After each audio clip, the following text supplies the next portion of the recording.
Depuis toujours, le Festival de Toronto est francophile. Cette année le prouve encore plus. C'est bien simple, avec 26 films projetés pendant la quinzaine torontoise, le cinéma français est la cinématographie la plus représentée dans le festival, juste après les Américains et les Canadiens bien sûr. Mais cette année est une année particulière puisque c'est l'année d'après ça. Oh putain, génial, merci, formidable, merci beaucoup, I love you. En effet, c'est à Toronto l'an passé que The Artist a entamé la plus belle histoire du cinéma français en Amérique. Les 5 Oscars du film de Michel Hazanavicius, son triomphe mondial, tout cela ne pouvait qu'avoir des conséquences sur la perception même du cinéma français à l'étranger.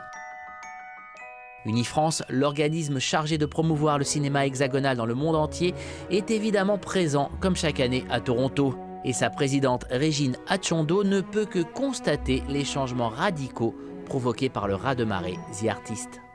Ce qui change, c'est que je pense que ça change littéralement l'image du cinéma français. Jusqu'à présent, on était un cinéma fort, mais perçu comme un cinéma très auteur, et j'allais dire presque art et essai, y compris dans nos grosses productions, très grosses productions. Et aujourd'hui, je pense qu'il y a une certaine image du cinéma français qui véhicule autour de la perle rare. La perle rare venue de France. Voici donc ce que recherchaient les festivaliers à Toronto cette année, qu'ils soient professionnels du cinéma ou simples amateurs. Et quoi de mieux que les valeurs sûres pour dénicher les exceptions.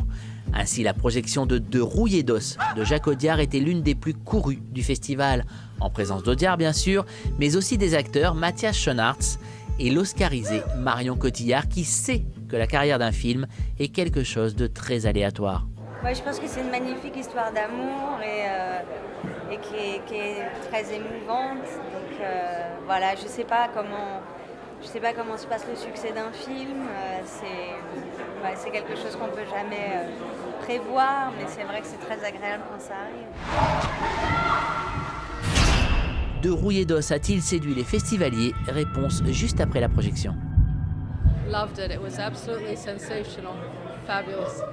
Yeah, it was excellent. We really liked it. It was wonderful. I thought it was pretty good. It didn't rock my world or anything, but it had some really... The performances are what made it great. I loved it. It was amazing. It made me cry. Even from the beginning, when Marion Cotillard came out, I was just tearing up, so it already had me going from the beginning. Marion was excellent, yeah. As always, yeah. Tu te rends compte de ce que tu dis ?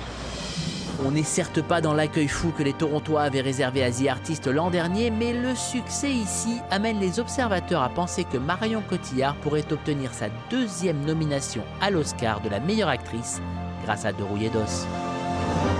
Moi, je suis quoi pour toi ? Une amie ? Une copine ? De jolis destins de films français à l'étranger qui donnent envie aux réalisateurs et aux acteurs français venus en nombre présenter leur dernière œuvre à Toronto, parfois même en avant-première mondiale. Samedi, je suis allé étudier chez Raphaël Artol. Je découvrais la maison. Une odeur retint mon attention, l'odeur si singulière des femmes de la classe moyenne. Ainsi, François Ozon a montré Dans la maison pour la toute première fois ici. Oh non, moi ça me choque pas. Grand bien lui en a pris puisqu'il est reparti du festival avec le prix de la presse étrangère, l'une des rares récompenses décernées à Toronto. Ça va mal finir, je le sens, ça va mal finir. Quant à Costa Gavras, il a aussi choisi les bords de l'Ontario pour lancer la carrière de son nouveau film, Le Capital, avec pour la première fois Gad Elmaleh dans un rôle dramatique. Nous allons continuer de prendre aux pauvres pour donner aux riches. Le comique français avait fait le déplacement pour l'occasion, un Gad un poil nerveux. C'est un jour particulier parce que c'est la première mondiale, ça a lieu ici ce soir, là dans quelques minutes. Donc voilà, tu me chopes quelques minutes avant la World Premiere. Et il est nerveux, Gad, avant la World Premiere de Capital? Pour plusieurs raisons. Première fois à Toronto dans ce festival, première mondiale, première fois que le film est montré au public et surtout première fois, premier rôle dramatique dans un film de Costa Gavras. Donc il y a pas mal de choses qui peuvent me mettre dans une petite appréhension, un petit trac quand même, mais je suis heureux. Heureux, Gad le restera tout le festival. Le Capital a trouvé un distributeur américain à Toronto. Un festival devenu donc terre de chasse privilégiée à la maintenant fameuse perle rare venue du cinéma français.